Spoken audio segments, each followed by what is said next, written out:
O BNG realizou a súa Asamblea Nacional recoñecendo o traballo da dirección saínte con aquel refrán galego que di quen fai o que pode, fai o que debe, e póndolle a dirección entrante varios mandatos, dos cales eu quero salientar dous: que cultive a pluralidade do nacionalismo e ademais que acometa a refundación nese prazo máximo dun ano no que debe culminar.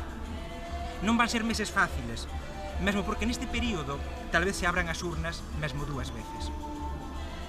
Na Asamblea Nacional, aínda con criterios discrepantes en moitas cousas, constatouse que o BNG continúa a ser útil, que precisa axustes, arexar a sala de máquinas, responsabilizarse das propias decisións, ayornarse, ter ambición, porén continúa a ser útil.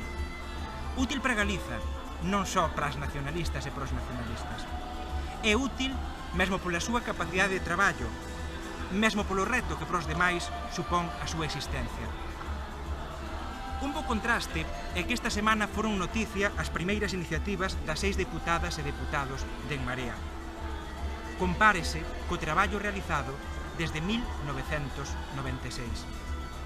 Pénsese tamén cal podería ser o nivel de desidia se non existise unha forza autónoma galega que recordase aquela frase de Joan Fuster: toda política que non fagamos nós será feita contra nós.